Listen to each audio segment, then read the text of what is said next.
people that... All the cool kids got to sit in the back of the class. I love it. I love it. Yeah. Welcome to Grid. We're so excited to have you. Corey is directing the troops. Good to see you. Glad you're here. If you haven't, please grab some food. It's a ridiculous amount of food. Take some home. Grab some drinks. My name is Justin Myers, and tonight we're going to be talking about short-term rentals. Who's in the room for the first time? Just curious. Awesome. Who owns yeah, let's go. Who's in the room for the first time? Who's feeling a little low energy? This is a quiet room. There we go. I am really stoked tonight. I have been traveling around the country. I've been to 3 different conferences in the last month. What's really interesting is everyone's talking about the future of real estate, like the future of like how the industry is changing, right? One of the things they've talked about again and again is like in a wave of an avalanche of AI, right? And being relentlessly marketed to in every facet of your life, like community is only going to become more important, like as a hack to like achieving things. So I'm excited you all are here. I think we're way ahead of the wave, right? Together everyone achieves more. How are you doing, Corey? Doing awesome, man. Thank you for asking. Yes. People have asked me why I am dressed presentably, which is a little concerning. So thank you very much for not ever telling me I look like shit the rest of the time, apparently. And so I just got off of a plane. I got back from Austin with a bunch of real estate brokerage owners and team leaders. So maybe at the end can share some of what we're seeing in the market around the country. We are lucky. We're in an unusually good market. I will share that. Like talking to other people in Florida, in Texas, where they're seeing big market corrections. Like we very much are living in a bubble with very different kind of problems. Yeah, no doubt. A lot of pain out there for sure. Yes, fantastic. So, welcome to Grid Knoxville. We are talking about uncovering hidden profits with short-term rentals. Let's get started. Let's go. Let's do this. Cool. Very cool. Corey, who are you? Welcome, everybody. Yeah, thanks for coming out tonight. So we always like to start this off just by thanking everybody, give a quick intro for what is Grid, just who are we, what is this room that we're in tonight.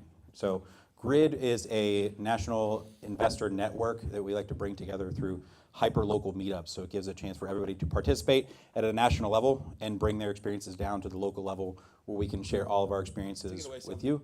And you can then share your experiences with us, and we all get to learn and grow together. So my name is Corey King. I am one of the co-hosts here for Grid Knoxville. I've been an agent investor now for the better part of going on 7 years, which is really cool. My investing journey goes back to 2009, where I got to buy my first house when I was in my early 20s as a house hack, and then get to turn that rental income and continue to rinse and repeat until we moved here about 6-7 years ago and jumped on the agent path and have now worked to build out a nice little long-term portfolio here.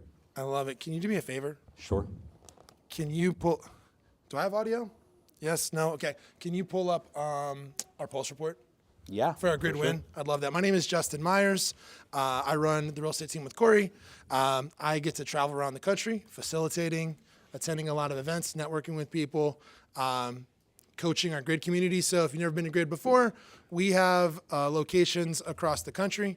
There's 25,000 investors in the network. We're going to our Grid retreat next year. So if you need a connection somewhere in the country, I know some folks came in. Delaware, got you covered, know the top agent there. If you're an agent, we interview a top agent around the country every single week, 43 episodes in. We just interviewed the #1 Hispanic buyer's agent in the country, #4 overall, Artemisa Boston, up in Minnesota. That is called Gain Tactical Tuesday. Gain Tactical Tuesday. I'll make sure we put a link when we send out the email, but just want to throw that out there because what we're talking about here at Grid, generally speaking, right? We're taking you on a sequential journey, but I don't want you to like miss the path. Is like the biggest thing I see that people are missing is a strategy around investing. Like, do they have a philosophy? Are they clear on why we're here and what we're doing? So there's 7 levels of freedom on an entrepreneurial journey, right? You start off with energy, identity, mindset. Like, how do I get in the right room? How do I have the habits? How do I get predictable income on this investing journey, right? So for us as agents, it's like, how am I buying and selling houses? If I got some wholesalers in the room, who are my wholesalers, right? How am I consistently getting deals and assigning those deals, right? Then it's business ownership. What are my key performance indicators? Like, do I have a profit and loss that I'm closing out every single month? Am I creating predictable profit that I can go invest? And then I've got to go on a leadership journey because now I need leverage. And then how do I expand to other ancillaries, other businesses, right? So I can have some impact. So one of the things to think about that's interesting with STRs is like, are we building a cash machine or a wealth machine? Yes. And so our big win, we'll start with some wins, is we have been focused on building a cash machine because we think like being a real estate agent is one of the best ways to have a cash machine, right? The national one or ours? Ours. Yeah, totally. Right? So we set this out. We started this team 2 years ago, and I just want to share. Yeah, so Corey, tell them what they're looking at. Cool, awesome. No, thanks for the opportunity to share this. So yeah, we've just now 2.5 years building this out. We look at our reports every single week in terms of production. Yes. How are we tracking week to week, month over month, year over year? It's one of the best practices in business to know, am I on track, am I off track? If you don't measure anything, you're just aimlessly moving around in space. So what we've been able to have in terms of a year over year, big wins for us so far.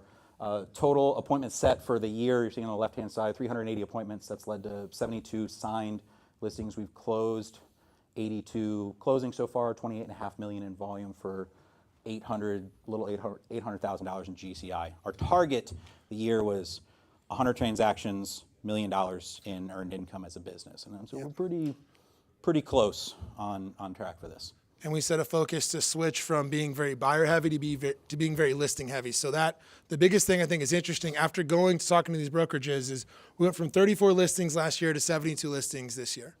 Like you overestimate what you can do in a year, but you underestimate what you can do in 5 years, right?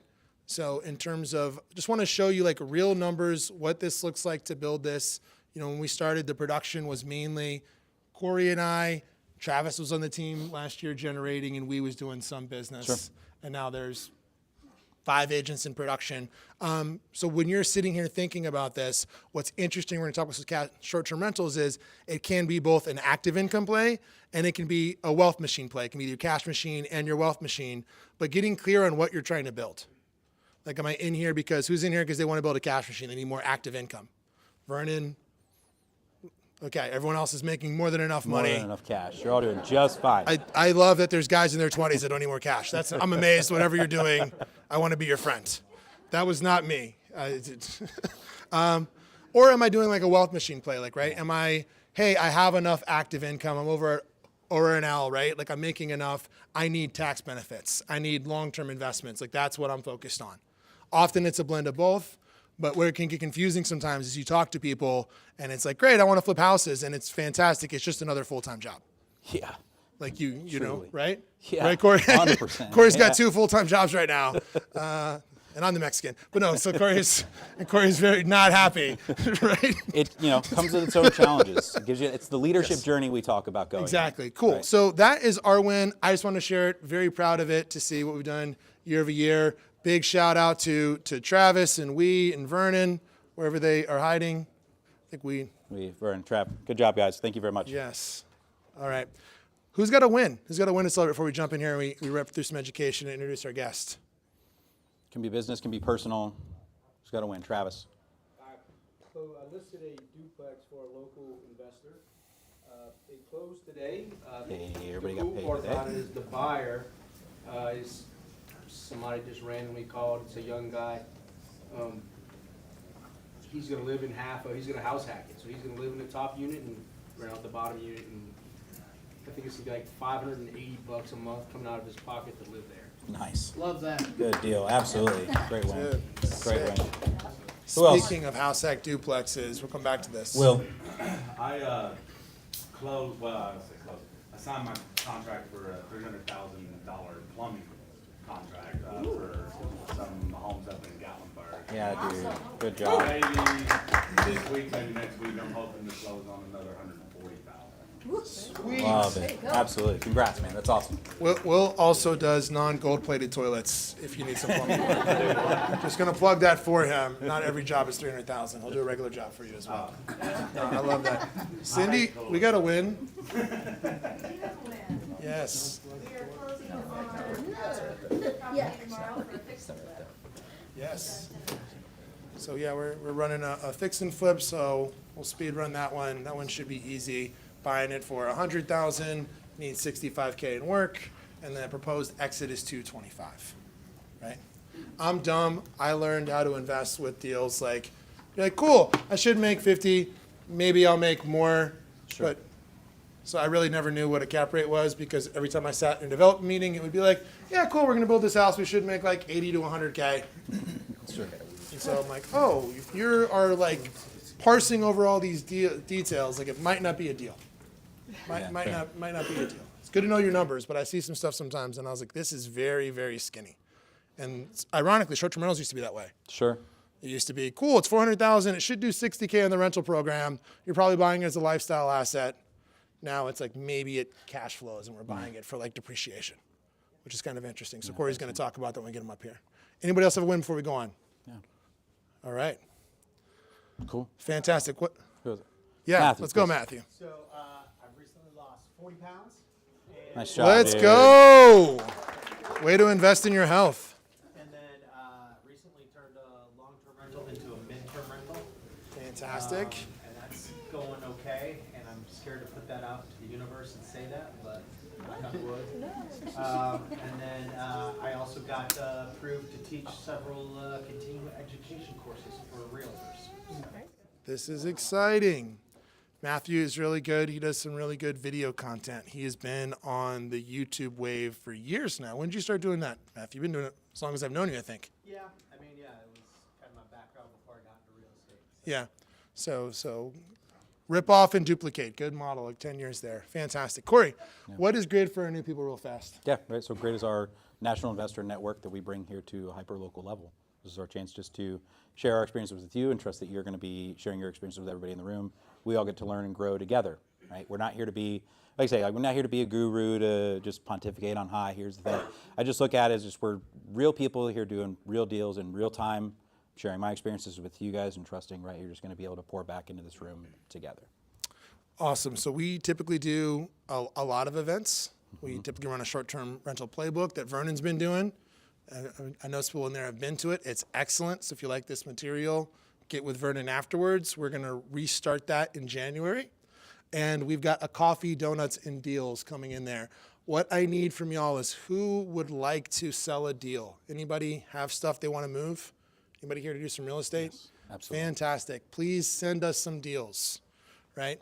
It's been a great networking. Some of my favorite events that we do over at Foundation Mortgage. And we really want to kick in the deal presentation part of it. Do a little Shark Tank. That's right. Sell us why you have a deal. Want to help you guys. So if you have a deal, come. We will help you move this deal. Yep. We want to see more people make more money in 2026. That's right. I look at it as an active opportunity to pitch your deal to a room of 30 to 40 investors and buyers right there. I would love to see somebody get their deal signed right there. Fantastic. Can y'all help me real quick with some content? Is that cool? Say yes. Yes. Yes. Right. Awesome. Right. So I'm going to start recording on these glasses. Okay. And all we have to do on the count of 1, 2, 3 is say Grid Knoxville. Is that cool? Yes. Maybe. I don't know. I don't feel a lot of faith that you're going to say Grid Knoxville when you can't nod. I'm going to pretend that we're just going to say yes. All right. So here we go. All right. 1, 2, 3. Grid Knoxville. Thank you very much. You are being recorded. There's a disclaimer somewhere. Don't sue us. Somewhere in there. That's You're good. Yes. That's right. Cool. Thanks to our sponsors. Did we lock down? Yeah. So speaking of sponsors, Morgan, come up here real fast. We're going to talk about a duplex. Speaking of that house hack duplex, I don't know that people are missing out on this play. Anybody need to buy a primary still? Anybody not own a primary? Let me say that. Anyone not own a primary? Cool, Jose. Then yes, you need to buy a primary. That's the first step on the journey is don't listen to Gary Vaynerchuk. You don't have enough deals, enough opportunities to invest in. Like go buy a primary, house hack that. So we've got a duplex. Walk them through like what that looks like. I don't think most people get, come up here, buddy. Most people get what the opportunity is. Who are you, by the way? I'm Morgan Hardy. I am a broker here at Foundation Mortgage. I do home loans. I do all sorts of residence loans. So office, commercial, basically anything with a roof and someone's under it. For what we're discussing, this duplex, this house hack thing that they're talking about is you can use income from another unit to help you qualify to live in this house. in this example, this house it's 450 is the 425. 425, cheaper than I thought. Over on Fifth Ave. We ran rental numbers on this earlier.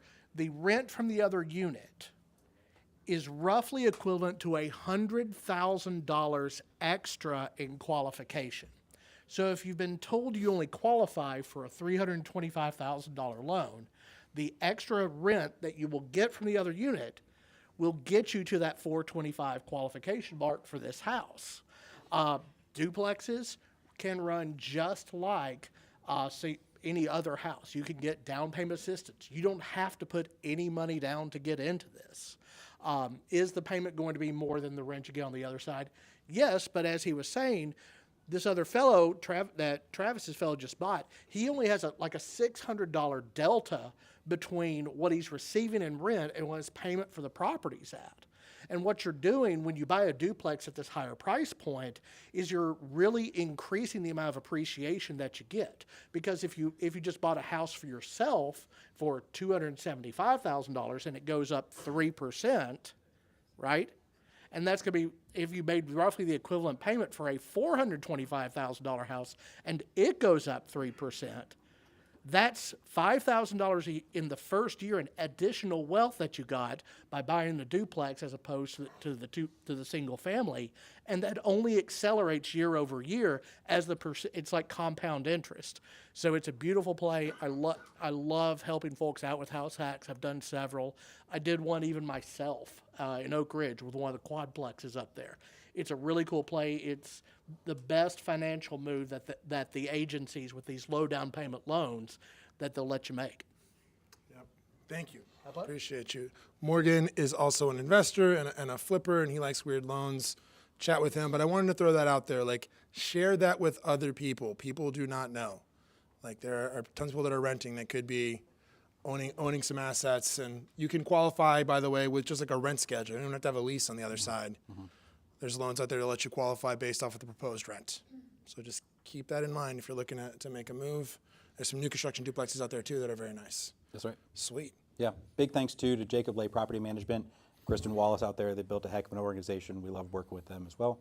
Approach Lending. We've got our friend Nate here in the room, works with Approach. If you like working with local investors, local private money lenders, cannot highly recommend these guys enough. They do an amazing job. Nate, Yeah. no, Nathan, tell Come us. on up, dude. Who are you? Yeah, like, how does private money work? Walk me through. Give me an example of a deal you funded recently. Yeah, copious amounts of money to lend on investment properties across Knoxville. We lend all throughout the Southeast. So honestly, we lend off the value of the deal. I mean, the borrow itself is important, but once you get the value of the deal right, the property, and then you're able to bring the money you guys need. So what am I missing? No, it's simple. So for all of the for deals that are not financeable, private money is here. It's straightforward. We use it on our projects. Yeah. So we've got a partner in the room. Speed and convenience. Next day funding is phenomenal. When I'm doing my draws and I only have to float a project for 12 hours is pretty remarkable. I like when I can turn that cash around quickly. So Thank you, guys. Nate. Yes. All right. Ready to kick this thing off? Yeah, And then sure. finally, the man with the plan, Dalton. If you're not following Dalton and Horizon Media Group, if you're a Vols fan, you're missing out. They do sick work. We're lucky to have them. If you need high quality production media, if you want to produce a TV show like this, you should go talk to him. They've done some really cool work for some surprising clients, not just the Vols. Did you do for Roane County? We did stuff with the new airport that they're putting out there. Okay. There's like a whole series like with the tourism board. Like, no, they do. They're slumming it with us. So thank you. We're glad you're here. Awesome. Awesome one for sure. Bring Corey. Let's talk about short-term rentals. Yes. Maybe. Woo, all right. Yes. Blink if you don't want to talk about short-term rentals. Okay, fantastic. So we're going to talk about short-term rentals. This is a topic that we have covered several times, and I want to throw that out there. We record all of these on YouTube. So if you're here and you're like, hey, I don't even understand the concept at all. 2 years ago, we did a really incredible, I think, breakdown of just like how to think about short-term rentals if you're kind of a classroom-based learner with slides. Last year, we brought in somebody, our friend Josh at 5STR Guestbook, who went really deep into some of the niches on how to optimize the experience. I hear Vernon nodding back there, right? Of how are you doing like guest capture for direct booking, like some of the real hyper details. Today, we're going to give you a really great overview from somebody in our Grid family. If you want to come up here, Corey. Corey drove in here from Raleigh, so let's get a big hand for him. Thank you so much. Come right down the middle. Come on down. Got our high bidder. Jump in. Have a seat. Thanks for having me. Glad you're here. So, Corey is the owner of Booked and Banked, right? And so he's an expert on he can walk us through the acquisition, the underwriting, and the optimization of short-term rentals, right? Really excited to hear what he has to say. Corey, how'd you get started? Thanks. I've been investing in real estate for almost 20 years now and started out with long-term rentals. First house I moved into was my primary, put the 3% down, stayed in it for 2 years, moved into another house, used that house I originally bought as a rental, did that 2 or 3 times, so picked up a rental portfolio that way. This was up in Annapolis, Maryland, and right before COVID hit, we decided to switch down and move from Annapolis down to North Carolina. So we moved down there, and we still had our properties up in Annapolis. They were running as long-term rentals, and one of the properties in particular, we started hearing this buzz about the short-term rentals. We were making $2,300 a month as a long-term rental.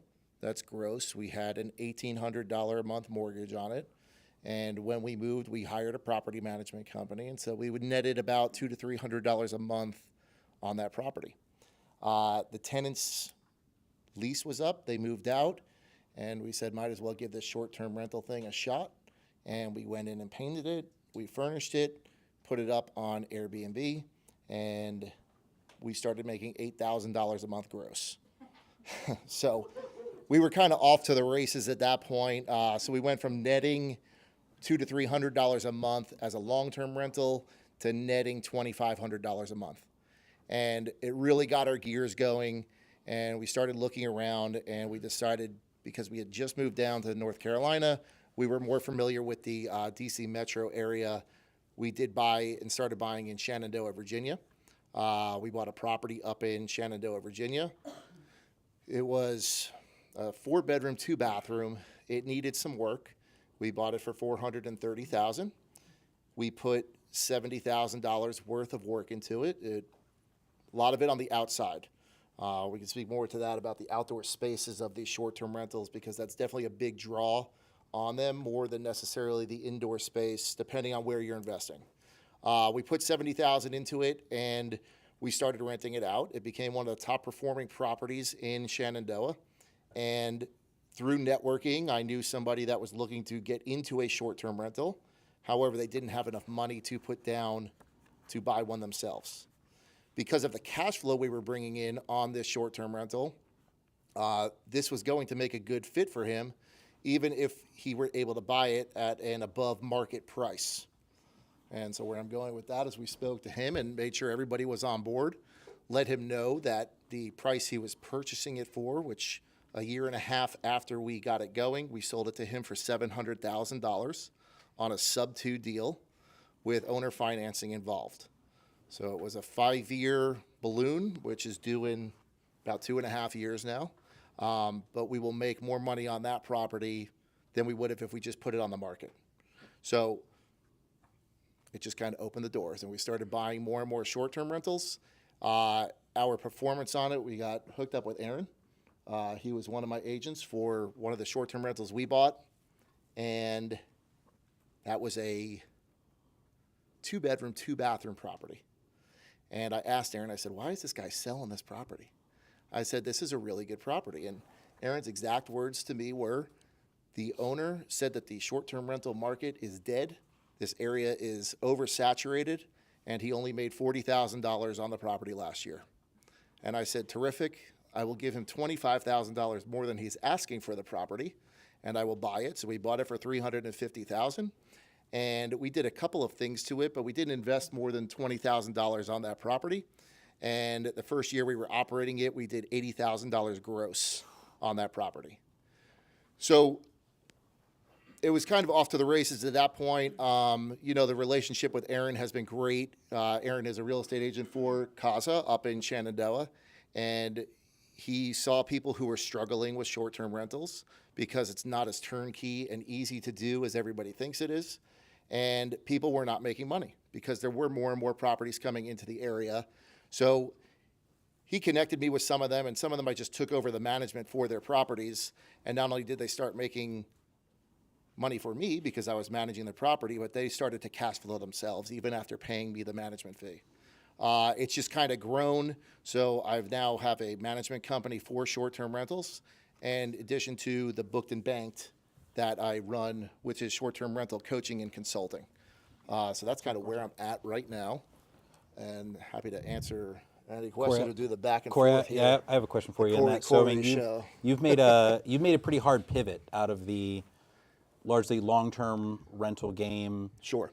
And jumped into this, and it sounds like you're investing in some areas. I mean, they're not in your immediate backyard. Like you're outside like Raleigh Metro, and you're looking in Shenandoah, or you're looking in.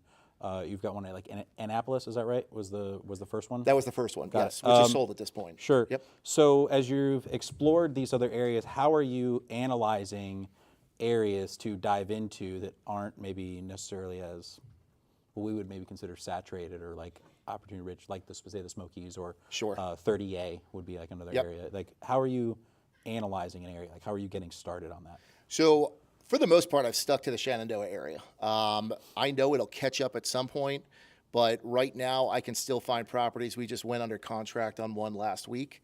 We're still finding properties we can pick up. It's a 2-bedroom, 2-bath. We're picking it up for $350,000, and I know we'll make at least $70,000 on that property. So I'm still in the camp right now where I was with long-term, where we were looking for that 1% rule. I look for the 20% rule on the short-term rentals. Can you dive into that a little bit more? Like help unpack Sure. the 20%? So the 20% rule, right? If I can buy a property for $350,000, I need that property to be grossing at least $70,000 over the course of the year. It's not a hard and fast number, but that number at least gives me the want and the desire to look deeper into that property to make sure my numbers are right, and gives me the cushion that I need to still make money and cash flow on that property. I heard you made a point early on there talking about the amenities that a property offers, and the so I'd imagine, is that the biggest area of opportunity you're looking for when you're analyzing a property? Is what amenities are maybe missing that I could add to this? Like what's helping you make the decision on this one versus that one? Sure. So I have a little thing I call the 3 Ps. It's property, photography, and then the pricing. The first 2 Ps are what I look for on the investability of the property. It's the property. Where is it located? But more than where is it located, it's got to have that look, right? Sometimes you see properties and it's like a little box and it doesn't really catch your eye. So I look for properties that have an aesthetically pleasing look, right? The architecture on the outside, it's got some angles on it. In the back of my head, I'm like, how will this property photograph during twilight, right? All of my properties get professional photography. We photograph them at twilight with all the lights on in the house. And so how is that going to look against the backdrop of the sun setting? With a drone, right? So we're not just on the ground. If I can get that vision in my head, then I'm like, okay, let's explore it a little deeper. And then, yes, it's the amenities, right? Like, does this property have the space to put the fire pit, the hot tub? People are getting more and more creative with the barrel saunas, which I'm not a huge fan of, but they're out there. So what amenities can you put into this property that the previous owner did not? Or what amenities are there that you can then go and expand on? And then, of course, the interior design of the property, setting it up the right way. Those are the first 2 kind of Ps. The property, interior, exterior, and then the photography, and doing professional photography on every single property. The iPhone does not cut it. Sure. You said in there too, in the amenities, you hit what I would imagine are some of the the basic necessities of a property, like a hot tub, a fire pit. If we're Yep. talking in what would be the Smokies or the Shenandoah Valley, largely that kind of a cabin-style retreat vibe that people are looking for. Aside from, say, we'll call them the basics in there, right? I feel like if you don't have that, you're not even in the game, done. right? Yep. What are some opportunities? What are some amenities that are, I would say, be relatively easy to install or lower in cost that can make the biggest difference if somebody adds that to their So property? the secrets. Sure. Yeah. Yeah. Okay. The last two that we've set up for people, they've done really well. And what we've done at them is put an outdoor movie theater in them. Super cost effective to do. I mean, I think it's one of the biggest ROIs that you can do on your property. You get 2 6x6s, put them in the ground. You can go online and order an 11-foot by 5-foot screen that's vinyl that can stay outside and stay set up. You put it in between the 2 posts. You get the outdoor projector with the deer box so that it can stay outside in all the weather. And get a portable Bluetooth speaker that the guests can bring in and out that's already hooked up. And when you have the evening, the twilight picture with the screen on and the Netflix symbol on that, it definitely catches people's eye, and not that many people have that yet. Sure. But I'm sure it's coming. The trick is being able to stay one step ahead of the game. Sure. Because once you do something, or once people start to see something, it just gets replicated over and over again. Yeah. I heard there's really creating a unique experience that stands out more so than the run-of-the-mill experience. We saw one online not long ago, a year or so ago, a cabin here in the Smoky. They had a whole armory level wall of Nerf guns, like outlined. It was like a John Wick style wall, and I loved it. I thought it really jumped out and stood out. Like, I know me and my boys would tear it up at that, Right. for sure, right? And it was I looked at him like, this is relatively low cost. This Low guy cost, spent maybe yep. a couple $100 in like toy Nerf guns from there, and has a just auto orders darts, because the foam darts, you're gonna like lose them forever, but just was auto ordering like 1,000 at a time, keeping them in the owner's closet, and then when turnovers would happen, they would just restock the armory, so to speak, and go from there. But that was an idea. I thought it was like, that's pretty good. Yeah. I might have to use it sometime. I don't think it's necessarily. I mean, I know we've seen all the game rooms, right? The arcades, and I don't know how often the stuff actually gets used. I'm sure it does in some cases, but I think it's the vision that people have, right? When they see that, they're like, "Oh, this is so cool. I don't have this at my house. I want to go here and check this out." And then I think they get there, they probably use it once, and they don't use it anymore. But that's okay. It's what got them into the property. They have the option to do so. They have right? got the option. That's correct. That's cool. What do you got? So I've got some questions maybe on the basics, just to set the stage a little bit, right? So you transitioned and you ran through some numbers that were pretty eye-popping. So the first thing I just want to point out is, when I said earlier I didn't know how to do math, is because those are the kind of returns you used to be able to get in the Smokies, where it was $70,000 on a $350,000 or $400,000. Like those are out there. Like, but you ran through that you did a sub 2 play on the exit. I thought that was interesting, and you ran through that you started making $8,000 a month. So the first thing would be, walk me through kind of what your approach is. Like, what's the difference in the level of ownership? I guess maybe just set a little bit of stage if someone hasn't been to an event before. We haven't talked about STRs, and like, what's fundamentally different about owning an STR versus an LTR? And then I'd like to talk through some of the math. Sure. Obviously, there's a lot of differences between short-term rental and the long-term rental. We did have a number of long-term rentals up in Annapolis, and we did self-manage them while we were up there. Good market to do it in. I wasn't afraid of the self-management. We had folks in there who you could easily have your pick of the litter for folks with above 700 credit scores, never worried about somebody not paying, never worried about somebody needing to be evicted, so we self-managed up there. We do have short-term rentals in other areas that we do have a management company on. And then when we got into the short-term rental play, I think that the first one was eye-opening. You're definitely a little bit more hands-on. I think that I know that there are a lot of tools that will help you automate the process. from different AI things to your management softwares to your pricing softwares. A lot of it, if you know the proper tools to use and the proper setup of these tools, the property can be relatively hands-off and running smoothly. However, when it's your first one, you're going to overcomplicate it. You are going to look at the cameras. You're going to look for problems rather than react to the problems. So I think it's important as I start to do the management for other people. My biggest struggle is with some of the owners who are making more of a big deal out of things that are happening at the property than I've seen 20 properties running for the last 2.5 years. I'm used to a lot of these things, so I'm very comfortable with them. I know what is out of the norm and what's in the norm, but I'm getting calls from owners. There's only 4 guests on the reservation, but they have 6 people there. Yeah, okay. Like, do you want to make a big deal out of that or not, right?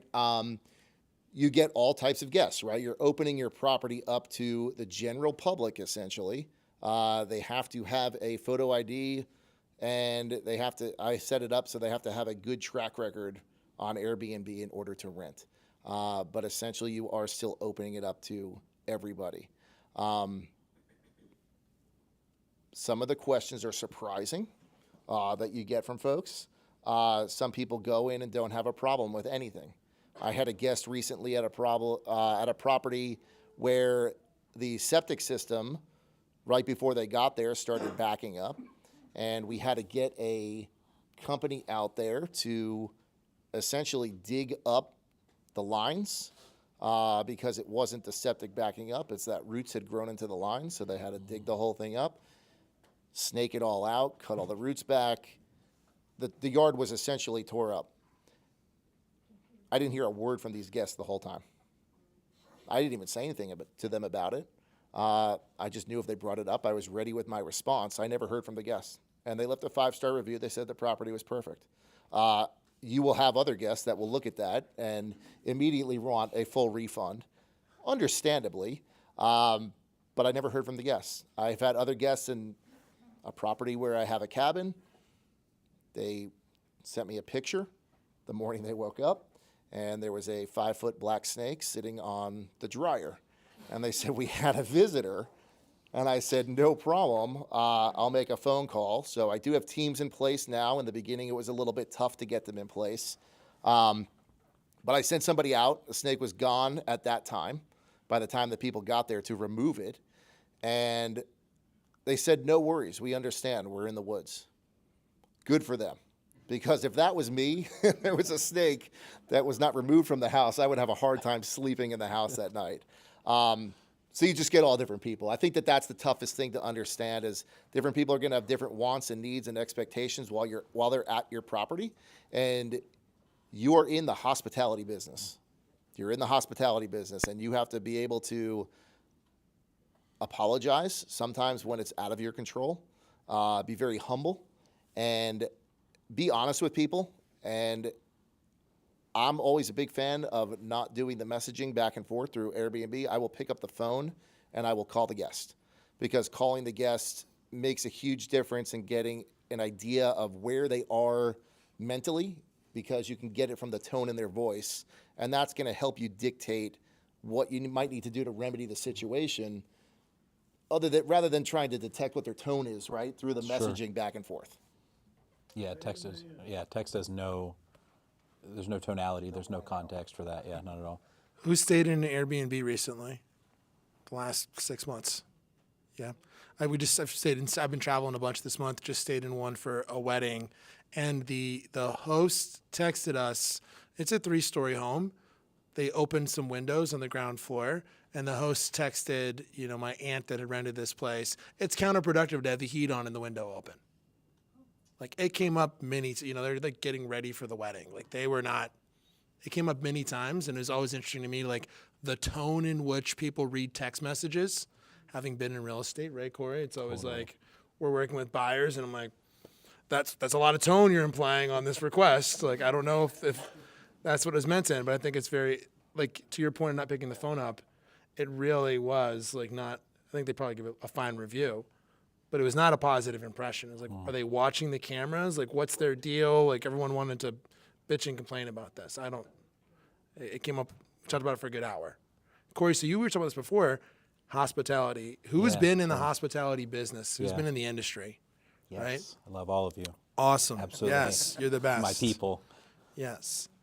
So I think if you haven't been, it is a fundamentally different. Like if you do not like people, I don't know if you want to invest in STRs unless you're going to be totally hands off. Right. Yeah. Right? Yeah.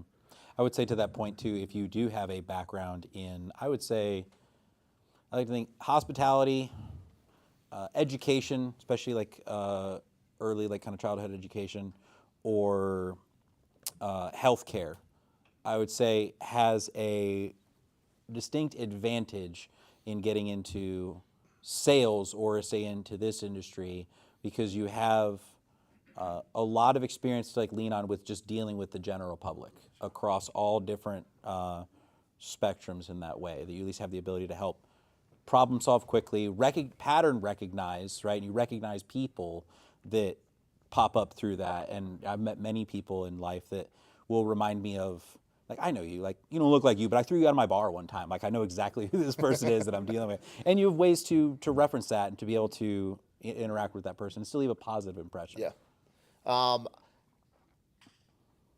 95% of the interactions, probably even a little bit higher, that are great.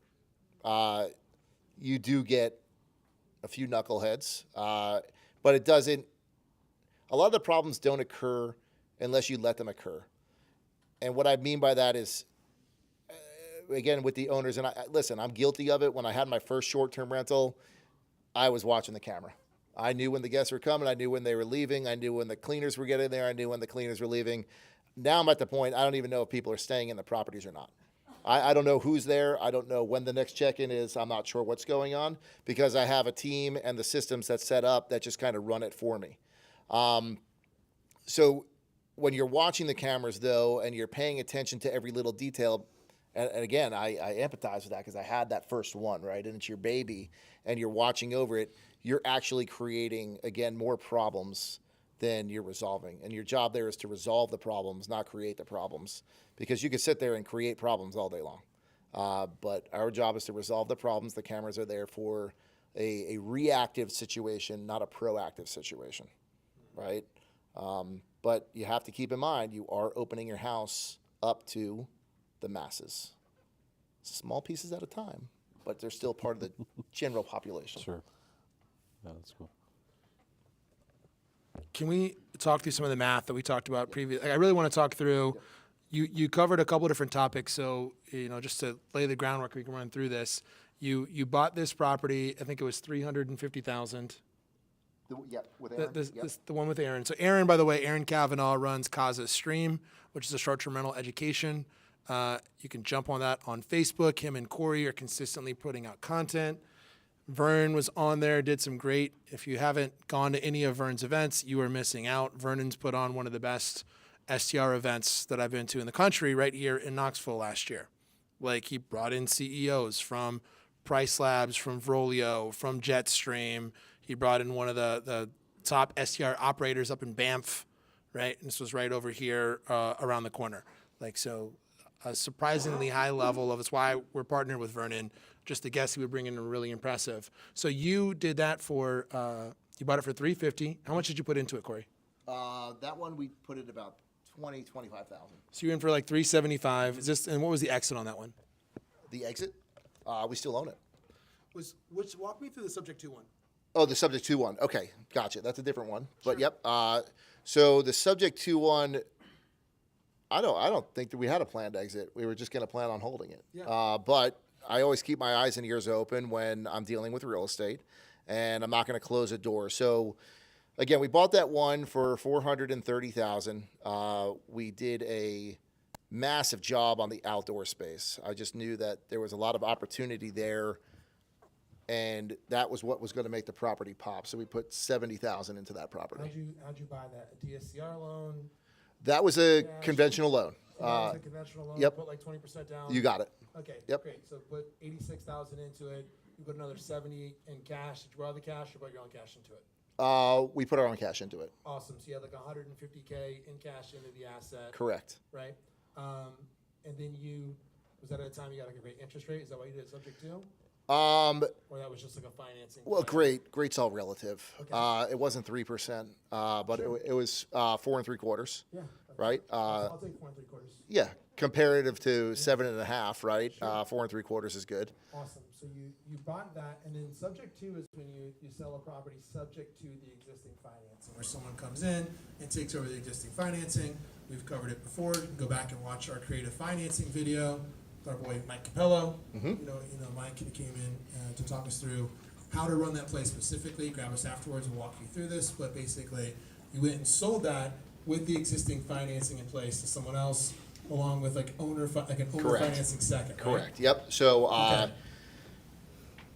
I'm a very transparent individual. So I let this guy know if I were to put this property on the market, it would not sell for as much as I'm selling it to you for, right? Because the property, if I were to list it on the market, it would probably sell for $600,000.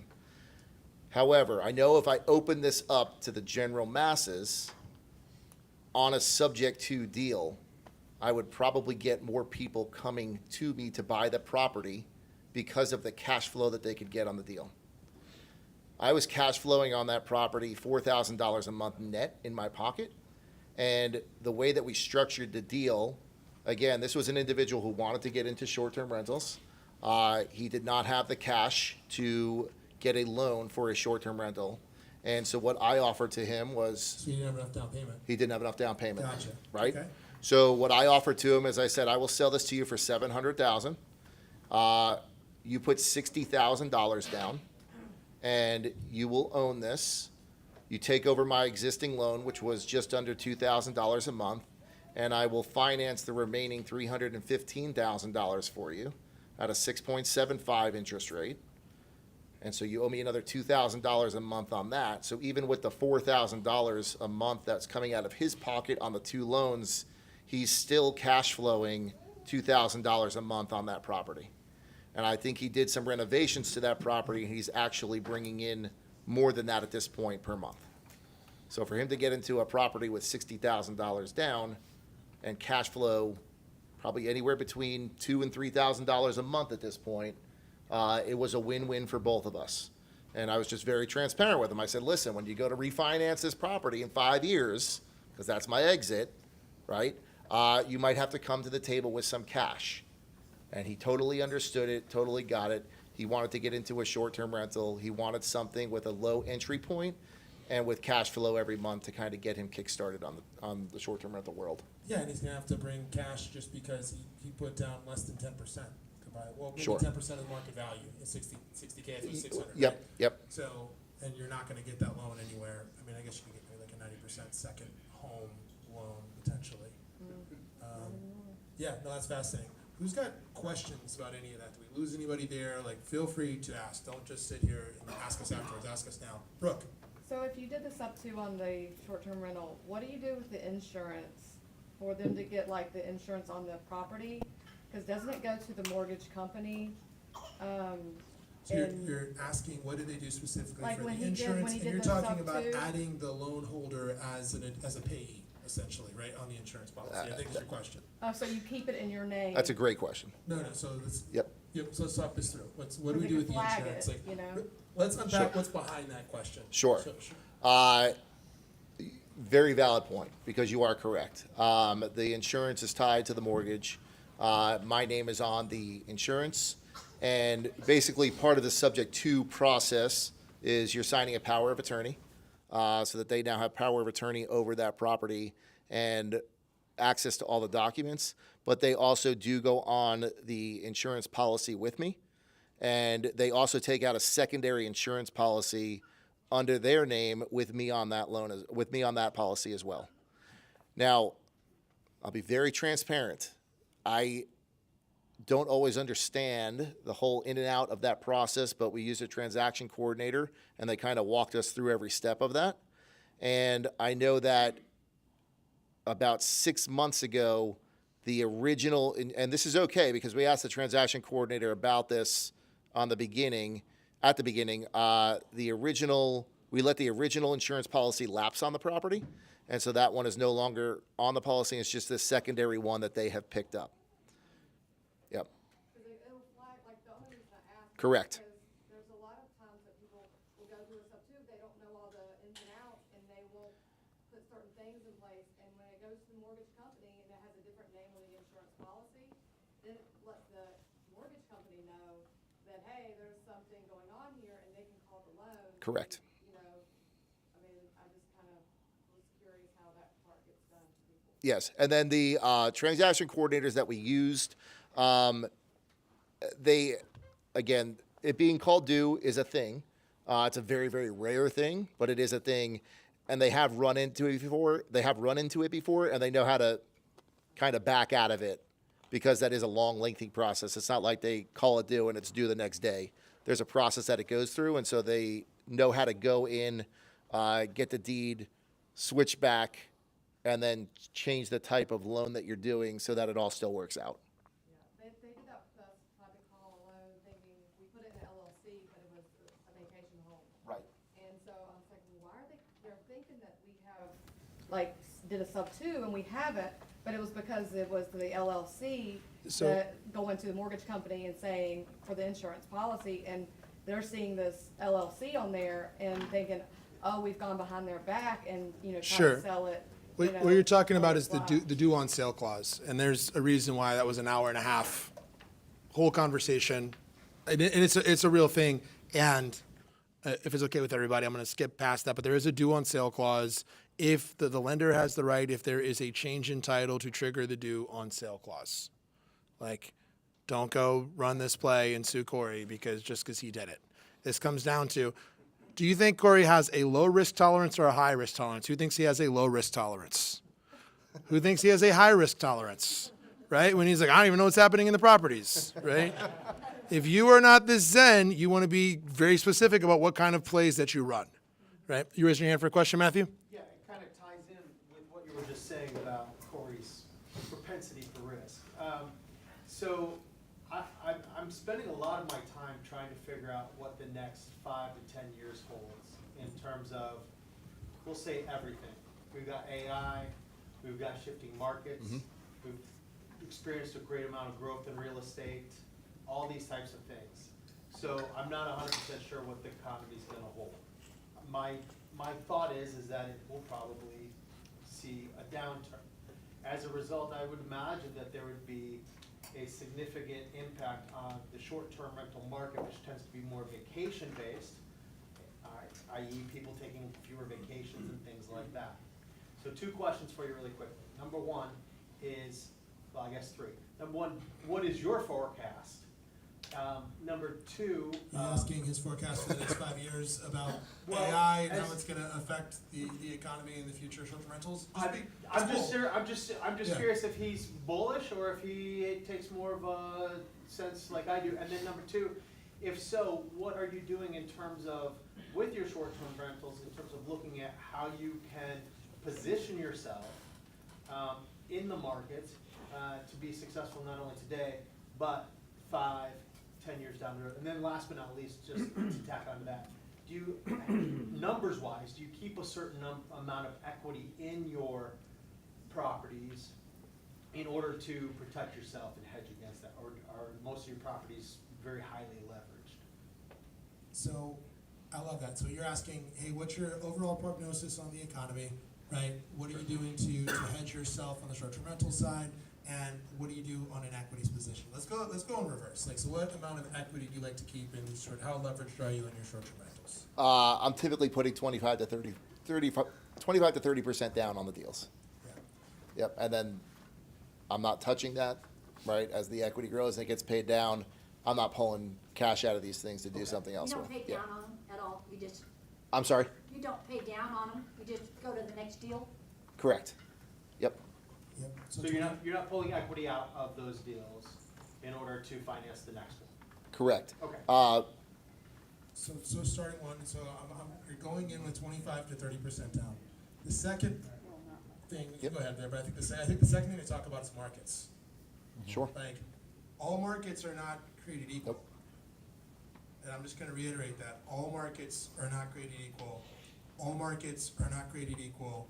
Knoxville, you are all not in the same market. You think you are, you're not. The market at 300,000 is different than the market at 600,000. is different in the market in Carnes, is different in the market in Farragut. Like, and people don't want to look at the nuance. We were just having this conversation with a developer friend of mine on the way here, and he was talking to me about he's got two in New York. The one that is 600 is taking 13 months to build, and that market sucks. His other build that's 400 is moving. It's a very different market, like in terms of amount of inventory. So I think it's a really great question, and I want to hear what you have to say in the Shenandoah, but I would not apply those lessons to the Smokies. We could talk about the markets because they're very, or even Knoxville, because they're very different markets. So walk us through the Shenandoah, because the Shenandoah, like the returns out there are pretty bananas. And just for context, like Aaron Kavanaugh, our partner, is like the #1 agent in the Shenandoah right now. So we have like a lot of insight into there. Yeah. And you've got great deal flow coming. You're kind of very well positioned, like as a first mover there. Right. So, Yeah. you know, I've looked at different markets, and I haven't been able to find what I found there.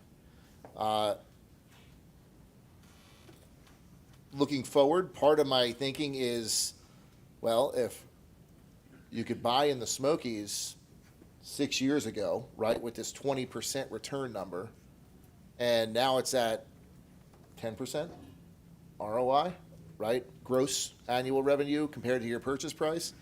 Do we get there in Shenandoah, right? Because I know that there's plenty of people that have come from the Hocking Hills market, the Smoky Mountains, and they are now looking over in that Shenandoah market for their next property because the returns are so much better than what they can possibly get right now in the Smokies or Hocking Hills. Nathan, you can check my math on it. I would say if I had to pick a median return in the Smokies on stuff that's not insane, right, which is a ton of stuff, there's over a year's worth of inventory in the Smokies.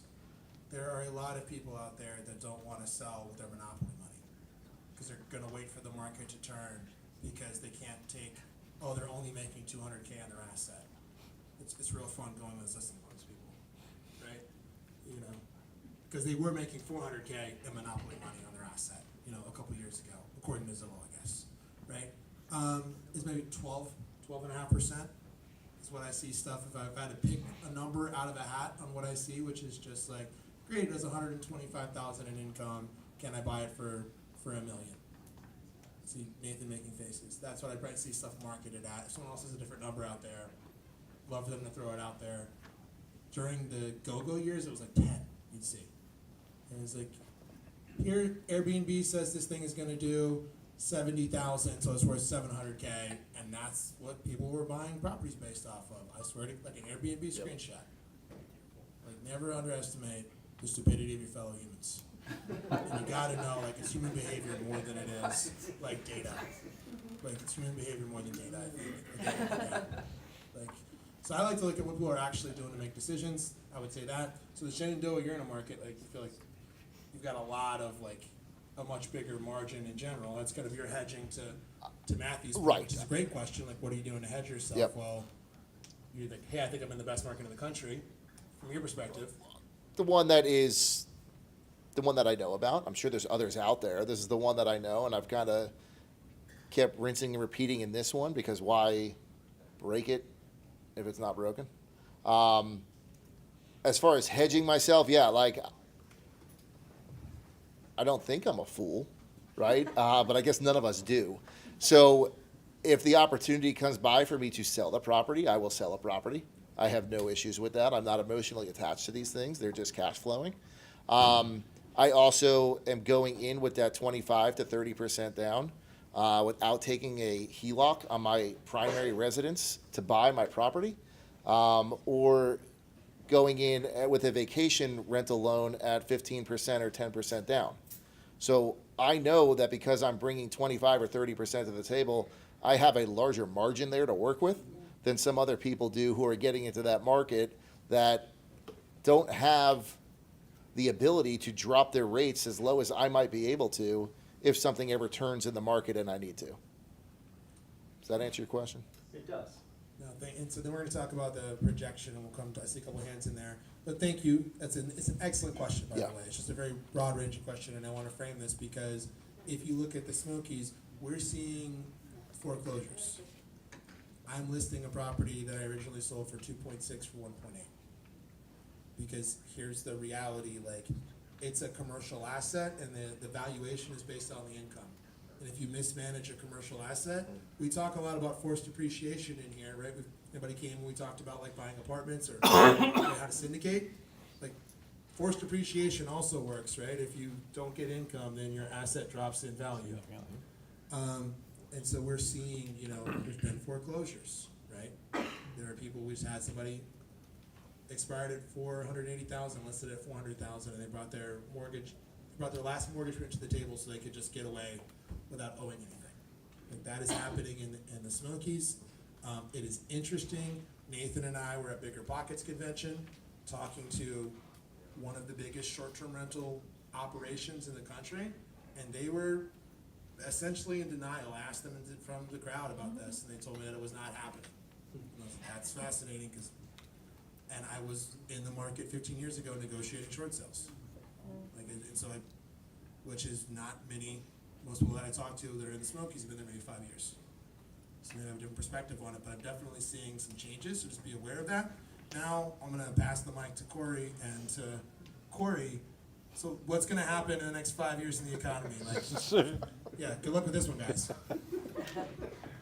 You want to take it first? Go Or I ahead. don't go I'll first? hear Sure. what you have to say. I don't know. I mean, to be like, I think certainly there's always going to be opportunities. There's always going to be some challenges along the way. It's difficult to predict the weather beyond like 10 days out. Right. So to be able to predict like where the greater economy is going to be headed in a 1 year, 3 year cycle would be. Sure. Okay. Got it. Sure. No, I just think it's a broad ask. I mean, there's certainly going to be. There's always, I'm just a eternal optimist, and there's always opportunity for those who seek it and go for it. Sure. Right? If it's a sitting around, not proactive, letting life happen versus taking a proactive approach, I think you are setting yourself up for a rougher spot. There's certainly opportunities out there to generate additional income sources without necessarily having to create a second full-time job. Yeah. AI, to that point, is certainly leveraging a lot of power in that way for people to turn on some secondary sources. Yeah. Yeah. Maybe I can narrow this because I threw that over to mess with you. But really, so let's talk about what do we think about vacation rentals over the next 5 years? I think that's an easier question to answer. Is like, do we think more people are going to have income to vacation in 5 years, or less will have income to vacation in 5 years? Sure, and I don't have the answer to that either. Okay. But it's either going to continue to grow or it's going to shrink, just as it always has, right? And if you look at the history of everything, right, like it booms and busts, it booms and busts, it booms and busts. So I think if you can get comfortable with that, and you have a longer term projection on it than wanting to get in now and out in 3 years, if that's your goal, hey, listen, I'm 57. I want to buy a property right now, ride it for the next 3 years, and then sell it for $200,000 more than I bought it for because I'm operating a great property. Like, I don't have the risk tolerance for that, right?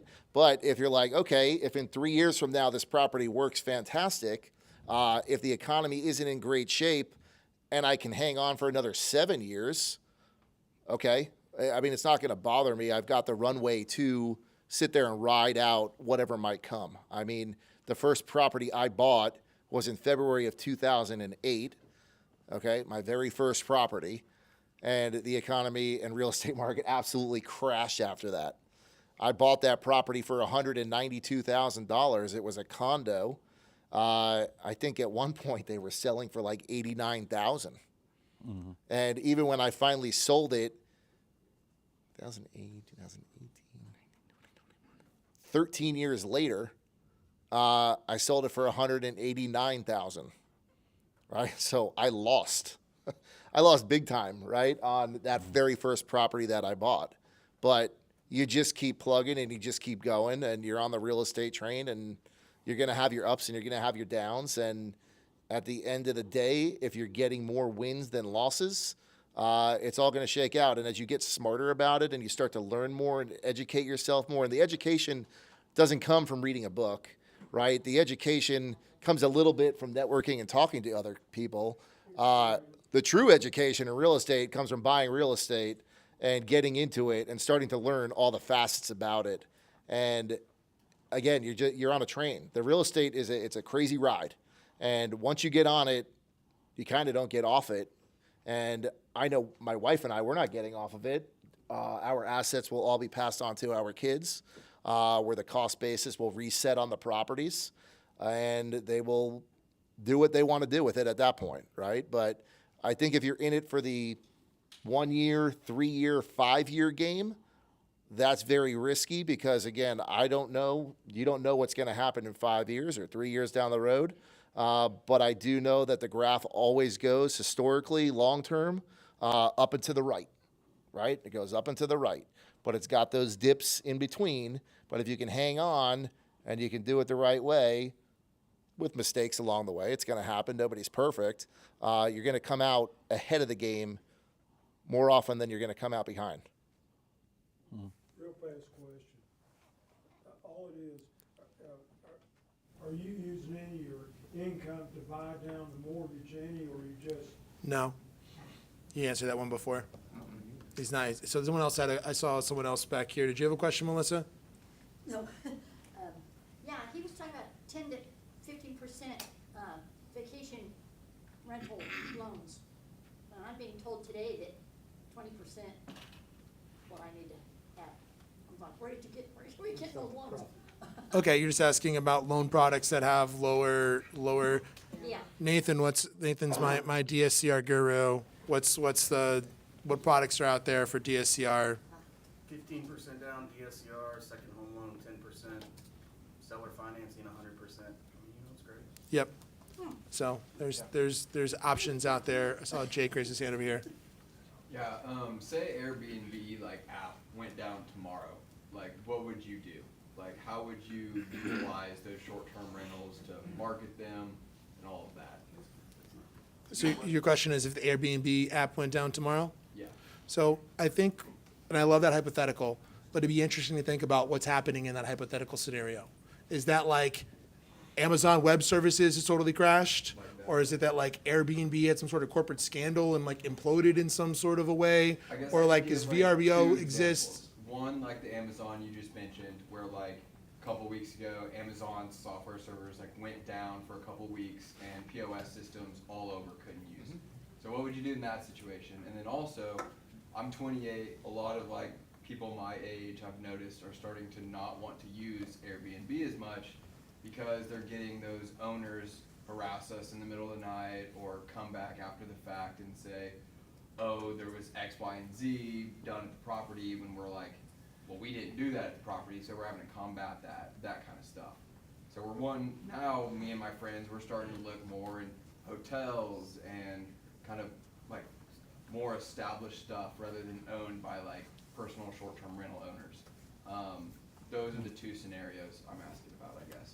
Great. I like the second question. I'll start with that. I mean, those are the owners that I was talking about, right? They're out there. I think that you start to realize maybe you do go to your hotel. I know that for myself, I'm building a brand where I can start to have my properties run the way that I want them to.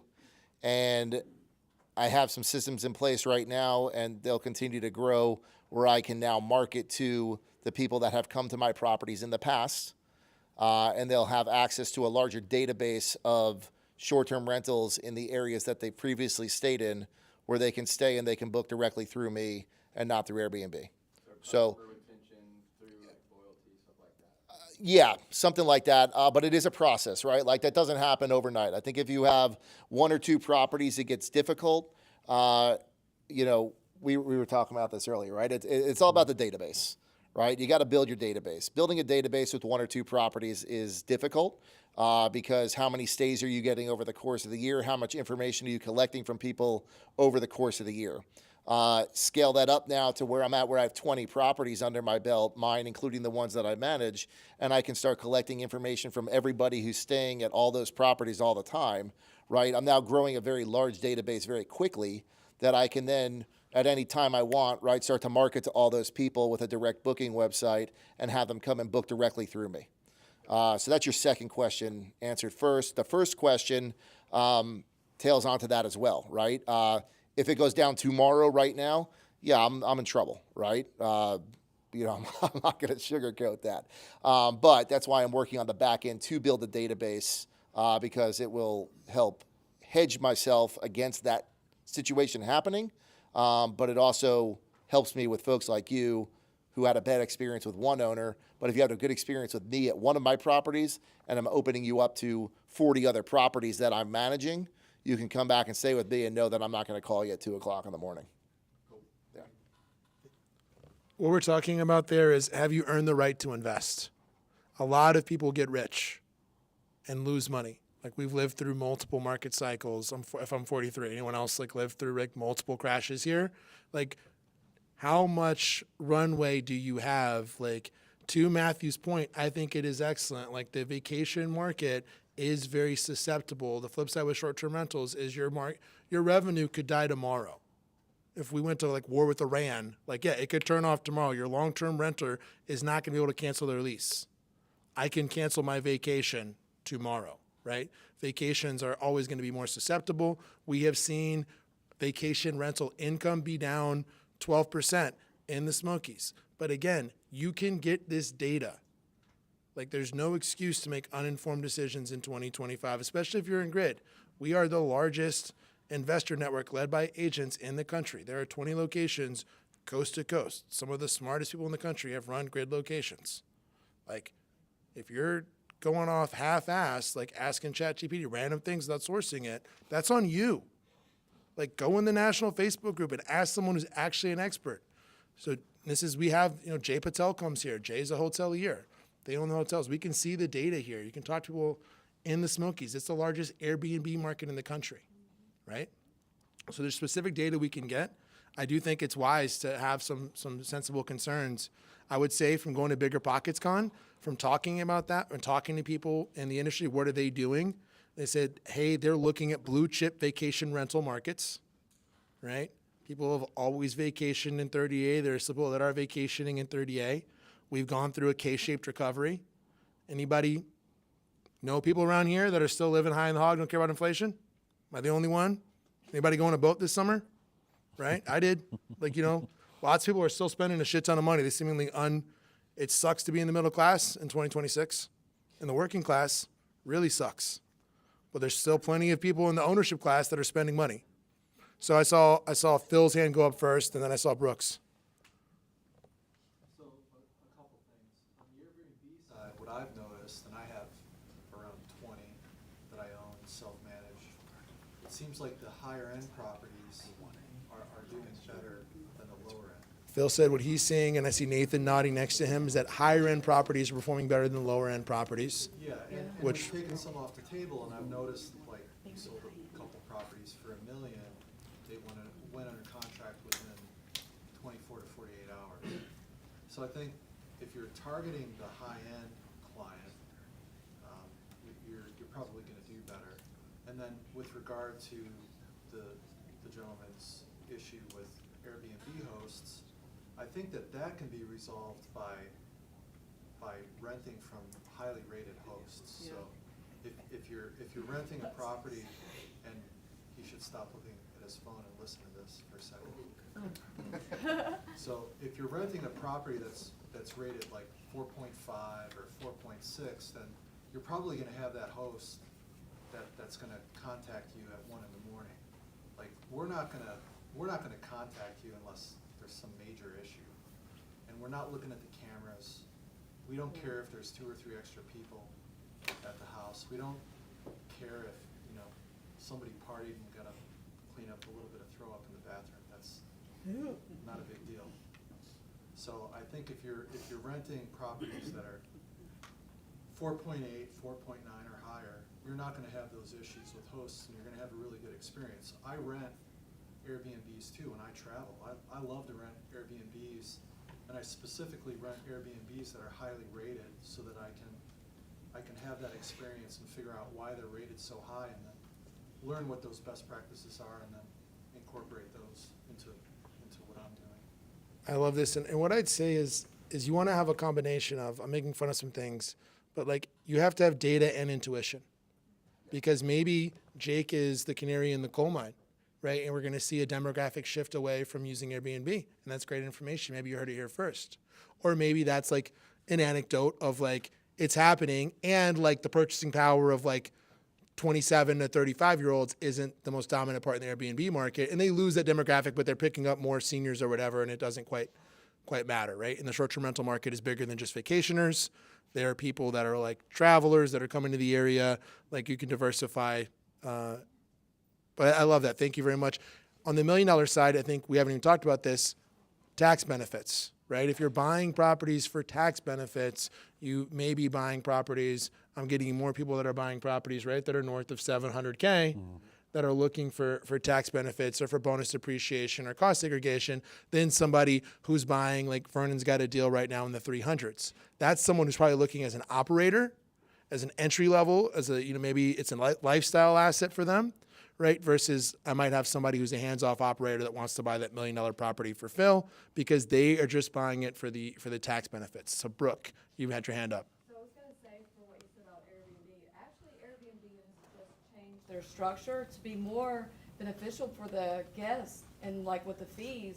Because before you could actually, owners could pad the fees and it would look like Airbnb was charging a lot more, but there was a lot of money coming through and on the back side and looking like it was Airbnb's fees, but it was really the owner padding that number. And now the transparency, the fees go on to the owner more than it does the guest. So they are actually going more of a hotel format to kind of cater and make more transparency. So people, I mean, there's a lot of money, fees that would go into it that would look, they were hidden in there. And so now they just made it in October 27th, where if you did a property management software, you could, kind of have different fees that were kind of not really detailed.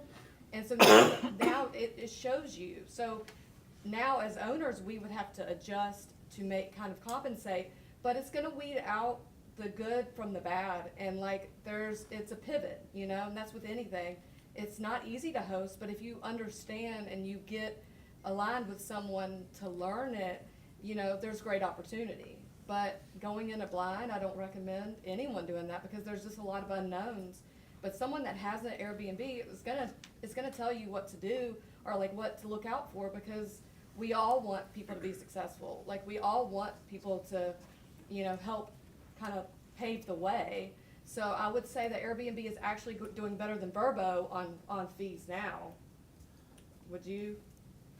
So the question is, I think, which is better for the fees? Friendly for the guests. I think what I might do, if it's okay, is pivot from like, I don't want to really, I don't think anybody came here to get tips on like how to rent from Airbnb, right? Or what it's like, user experience. Those are fine, but those are going to change. Those policies are going to change. We could ask about how it's impacting the bottom line, whether they're using Airbnb or VRBO or any of those. I've heard mixed things. We have questions on it. I don't know if you have a comment on it. We can go on to another. But I think in terms of whether, like, I love Jake's example, but that's anecdotal. Right. Like, it's not really a macro level. Should I buy an Airbnb or not buy an Airbnb? Sure. I think the comment about the higher end properties is interesting, right? There's a lot of different ways to slice that. I think the higher end properties or the more expensive luxury properties are super competitive. I think that if you're buying one of those properties that fits, and I could speak for, I think I could speak for the Smokies. I know I can speak for Shenandoah. I know I can speak for like Massanutten out in the Shenandoah Valley as well.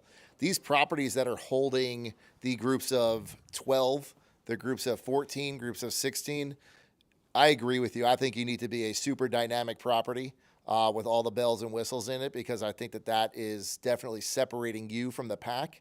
And when you have these larger groups traveling and they see that property, that's the property that they're going to pick over other properties.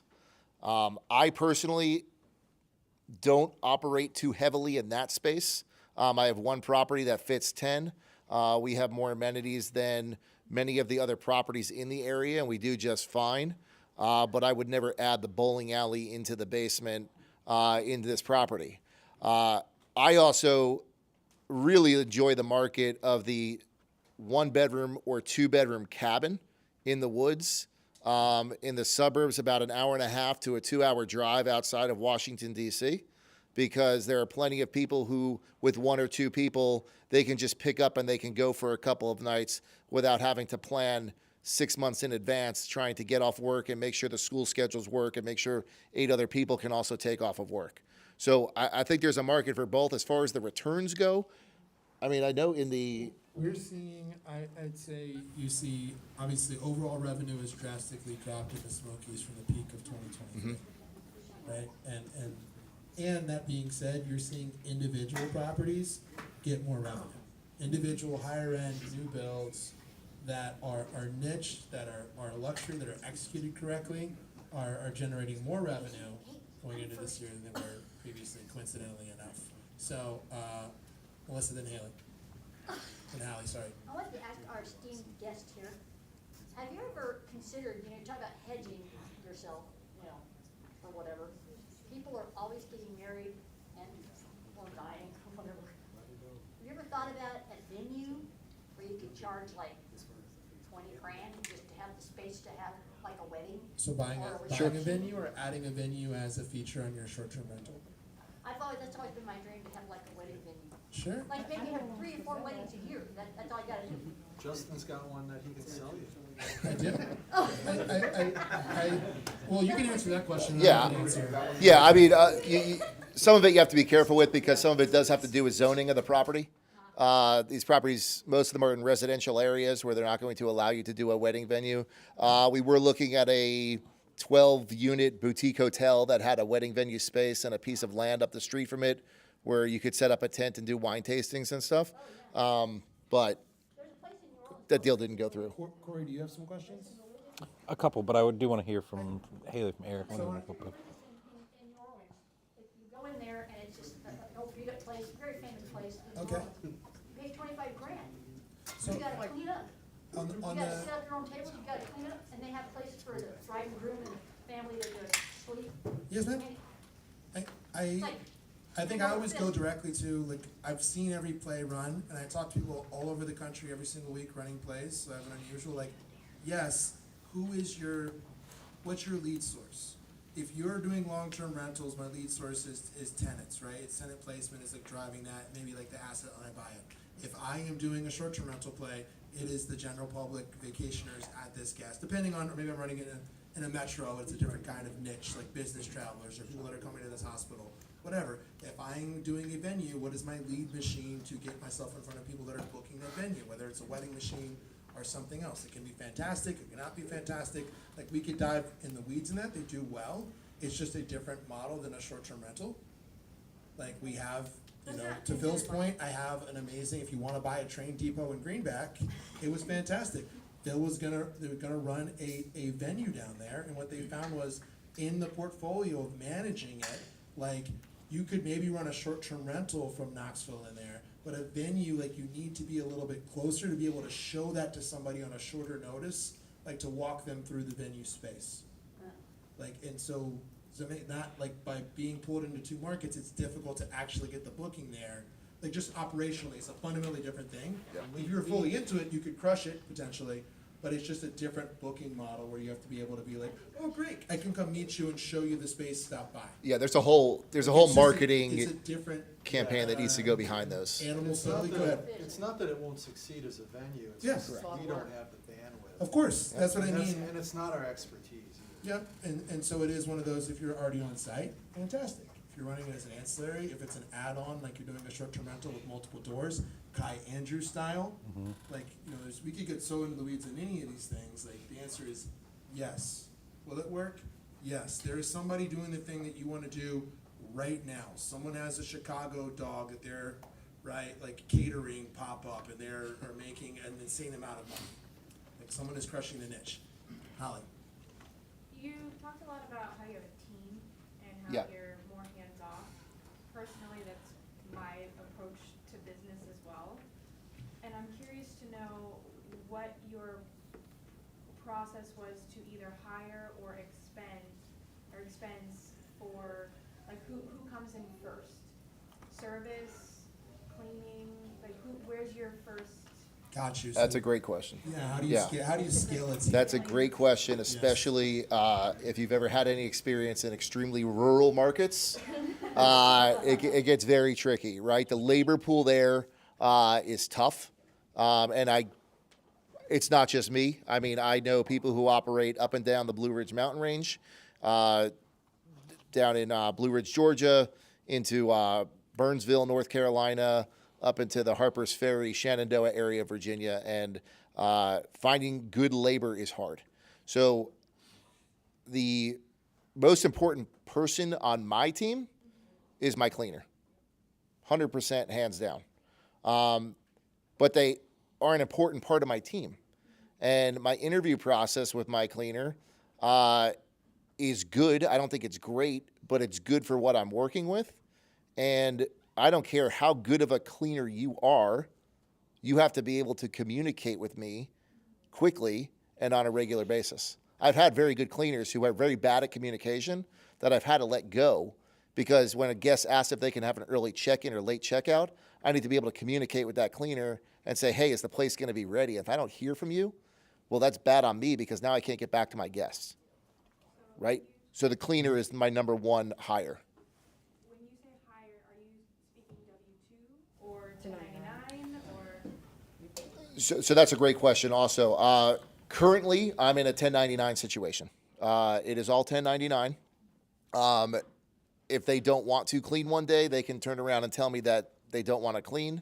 However, from my background, sales and management, you got to work with the people and you got to build the relationship, right? Like these people want to come and work with me and for me and build something together, right? So they understand the importance of what their role is and they can appreciate what I'm trying to do and the money that we pay to get the job done. I do think that there's a benefit to moving to a model where if you have enough properties, because I do think you have to have enough properties, where you start hiring hourly generalist employees. So you are not just hiring $20 an hour cleaners, right, to come in and clean a property, and they could sit at the property for 4 hours watching television, and you're paying them hourly, right, because they want to milk it. I think what the answer is to hire $20 an hour generalists who can run around and tighten furniture, drop off supplies to properties, change light bulbs, change air filters, change batteries and smoke detectors, blow leaves at properties, clean a property if it needs to be cleaned, check on the hot tub, right? So now you've got somebody on the clock, and I would say that of all those jobs, the least desirable one is cleaning the property.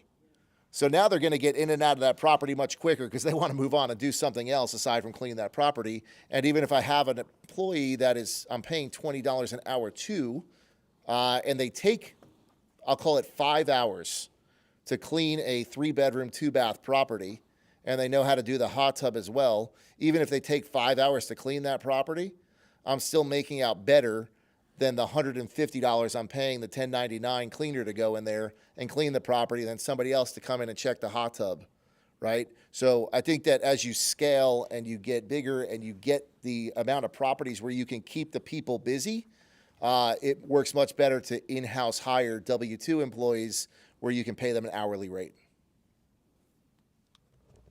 And I think that an important part of that is as you went along the journey, you started managing.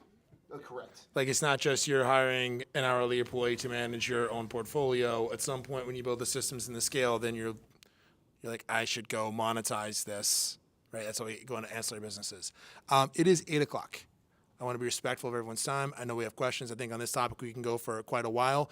Is Caden back hiding behind the screen? Is he laying down on that mattress back there? Did everyone see did anyone not see the giveaway that Caden's running today? Anybody not know we're giving away a king-size mattress tonight? Is this news to somebody? If it is, fantastic. Go. Caden, you have the QR code? Get with Caden. Go fill it out right now. We'll do this drawing here in just a couple minutes. Caden sells mattresses for STRs, focuses on them specifically, right? So, go sign up there. We'll pull him up here. We'll do this here in just a minute, and we'll wrap up with some questions. We'll get Caden up here. But if you haven't done this, we're going to do this drawing. As soon as go Go sign up because we're doing it as soon as whoever's done signing up. Yeah. Matthew. Awesome, Matthew. I see. Matthew M. Yeah, Matthew, go. Okay, so it was one of my questions, and you just mentioned it. Very practical question. Actually, I got two of them. Number one, how do you do hot tub care? Yep. All right, and then number two, you also mentioned earlier that you have a plan set up for your kids. How do you have these homes set up? LLCs inside of a trust, and then also do you recommend like 3 properties per LLC, stuff like that?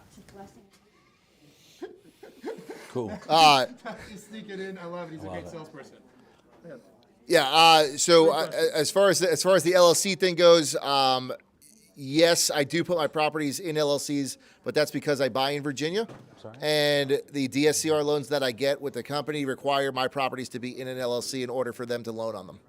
So that's what I do for there. One per. But I would also talk to a CPA who can better advise you on what to do, right? Do you have all those in a trust or a holding company? In a trust. Yep. What was your other question? Sorry. Hot tubs. It works differently, right? You kind of ebb and flow. I never like to put all my eggs in one basket. I have some properties where I have somebody come out on a tri-weekly basis, right, 3 times a week and check the hot tub. And they charge a flat rate of, I think it's like $250 a month to come out, and they take care of all the chemicals and filters. I also have cleaners that are trained on how to do the hot tubs so they can do the hot tubs themselves. But different cleaners have different skill sets. There are some cleaners that I'm just not putting that in their hands. That's fair. I had a question. Yeah. So you mentioned like your cleaner being your #1 hire in your team. Yeah. So first question is that the same for the properties you manage and for your properties? And then second off, your properties that are all in like the same area, like if they're within like a 10-mile radius, are you using the same cleaners for those properties, or do you switch cleaners depending on the size of the property? That's a great question. It depends. On the same area, I do have different cleaners for the same area because at some point your cleaners reach a capacity as to how many properties they can handle. So you need to be able to have other cleaners on your properties to handle those. I also don't like to put all my eggs on one cleaner because if something happens to that cleaner, you're SOL, right? So now if I have multiple cleaners, I can call up one cleaner and have them pivot over to another property if I need to. That's cool. And then the team is that for your properties or the properties that you manage and your property manage? It's for both. I mean, if I have somebody coming to me looking for management, I will see if one of my people is available for that property, or I'll look for a new cleaner for that property. Or sometimes the owner is already running the short-term rental and they want me to take over and they have a cleaner already established on the property. Yep, and that just widens my net and my network, right? So now I have another cleaner in my arsenal that I could switch around and move to a different property if needed. Sure. Eric, give Eric one a more? shot. I'm curious. Is the Airbnb market in Knoxville decent outside of the downtown overall? And then my other question is, I'm a wholesaler, so would it be advantageous for me to look for Airbnb purchasers to sell my properties to? No idea about the Knoxville market because I haven't looked into it. We can chat. Okay. And then the wholesale, I just talked to somebody about this the other night. Yeah. I do think there's opportunity there, but I can talk to you about that. Okay. Yeah. Yep. Yep. So any final thoughts, Corey? We're going to get Caden up here. We'll do this drawing really fast. So Caden is doing a giveaway. Pretty incredible pricing on these mattresses. If you haven't been to the short-term rental playbook, he's been in there. Like, this is a very serious expense. We're talking about guest experience. I think beds are one of the most slept-on ways, right, to elevate the guest experience. Like having a shitty bed, right, is a very big detractor. Caden, how many entries you got, bud? 23. Awesome. Corey, can you go to the other tab in there? I got the random number generator pulled up. We will pull a number. We will give this away. So he's giving away a king-size mattress. Hey, give me a... Hey, y'all. Shh, 1, 2, 3. Shh. Just give me 15 seconds to get off the stage. Thank you so much. All right? Just want to wrap this thing up. I appreciate it. So we're going to give away. Maybe y'all aren't excited. I like free stuff. Getting a free bed is pretty ridiculously exciting. I just bought a king-size bed. It's not cheap. I didn't know I could have got this hookup here, right? So But walk us through it. Also, you've got an affiliate program, which I think is a fascinating play if you want ancillary income. Yeah, for sure. So the way the affiliate program works is the short-term rental owner buys the mattress at an extremely discounted rate, like roughly 75% off of retail. So we just installed 18 mattresses in a short-term rental in Gatlinburg, saved them over $28,000. And then you put a little QR card. It's about the size of the thing you scan back there, like this big, on the nightstand. And the guests have the opportunity to purchase that same mattress they slept on, or the same type of mattress that they slept on at a discount. We ship nationwide. You get a 10% kickback every time that a guest purchases. And we have a point system as well that helps you build points to get free mattresses in the future. So when you're opening your next short-term rental or when it's time to replace, they're all under a 10-year warranty. So, yeah, that's the way. Like that alone, right? Huge savings. So let's give away something. Let's give away every mattress. Hit generate. Tell us who. Awesome. Number 9. Who is number 9? Let me get here. Number 9, Eric. Hell yeah. There you go. Which Eric? Oh, which one? Let's see. Dudley? Eric Douglas. Hey. Sorry. False alarm. Sorry, I should have said the last name. False alarm. You can go lay on that for free for another hour. You can kick back for free. Hey, thank you so much for coming. Thank you. Corey, did we confirm venue for next month? Did they ever respond? Not totally, but Maybe. I would say gravity. What's that? Not Yes. totally, Okay. yeah. All right. So we are having a holiday party next month. It is probably at Crafty Bastard West. If it's not, no big deal. We throw a good party. Anybody come to the last party we threw? Our anniversary party. How was it? All right. It was 200 people. It was fucking sick. You should come. Like, was it not amazing? The woman that founded Grid started crying. It's not a great audience participation. The venue is amazing. You should be there. Most importantly, we are going to raise money for Second Harvest, right? Which is especially important right now because we already live in one of the poorest areas in the country. We have a lot of people, right, that are dependent upon Second Harvest for food. It supports 18 counties, right? We are a little bubble of prosperity in the middle of Appalachia. And for every dollar that's raised, 95 cents, right, goes directly towards feeding the hungry. Every dollar is 3 meals. We're going to partner them for Double Your Donation Day. So every dollar we raise is going to be 6 meals. We have a big goal. We would like to raise $20,000 for Second Harvest. So we're going to have some items there. I'd love your feedback on what you would want to do. If you know anybody, if you know a corporation that needs to defray some taxes, if you want a charitable write-off, let's talk about how we can do so. It is the most efficient organization that we work with in the Knoxville area. Really incredible. We've had the privilege of working with them for years and years. What else do you want to tell them, Corey? Yeah, no, just super looking forward to it. I'm always stoked around just that time of the year. Like, it's our opportunity as a community to all come together to celebrate wins, to really just give back and like really make an impact. That's something that we just are super passionate about. Just in everything we do is how can we give wherever we go? How can we make our communities better? We put this community together because everybody here that's participating in the investing space is bettering your community. You're helping provide jobs. You're providing opportunities out there to the greater economy. By the end of the year, it's our opportunity to all come back and come together to do one big reach out and give back. That's why we have a goal this year to go ahead and donate that $20,000, which will be doubled, right? It'll be matched the following day, which will equal to 120,000 meals of an impact that we're able to go ahead and make back into our local area. So we would love for you all to come out to show some support, to throw some love to Second Harvest. And just if you're not familiar with Second Harvest, if you like Love Kitchen, if you like Meals on Wheels, if you think of your local food pantry, there is a good possibility that 40 to 60% of their food is coming directly from Second Harvest. Food drives are fantastic. It's a pretty inefficient way to give. Like, right, you can go buy a can of green beans for $1, or we can give it to Second Harvest and it's 3 meals. That's why I focus so much on like the financial raising money for that. The other thing that they do that you may not know is any kid that is on like a free lunch program, often the only food that is coming from them, they are giving them backpacks to take home over break and over the weekend. That may be the only source of nutrition for that. And I just think it's important to talk about, like, you know, childhood hunger.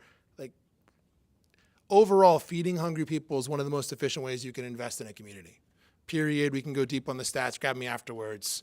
But like, it is one of the most efficient things we have, whether that's, you know, a federal program, a local program, or we're using a nonprofit program. It's incredibly efficient, so we'd love your support for that. Corey, how can they connect with you? Thanks so much for coming out. Thanks. If you're looking to get into short-term rentals, happy to help. I've got some cards which I can hand out. Booked and Banked is the name of the company. If you're operating already, you want to learn how to optimize the property a little bit better, get more revenue, I can help you with that. Or if you want to get into short-term rentals, don't know where to start, want to learn how to analyze the property, find the deals, make sure you're making money and not just buying something that's going to be a loser, let me know, and I'll walk you through the process. Thanks. Thank you for coming out. We will see you in December. Thank you.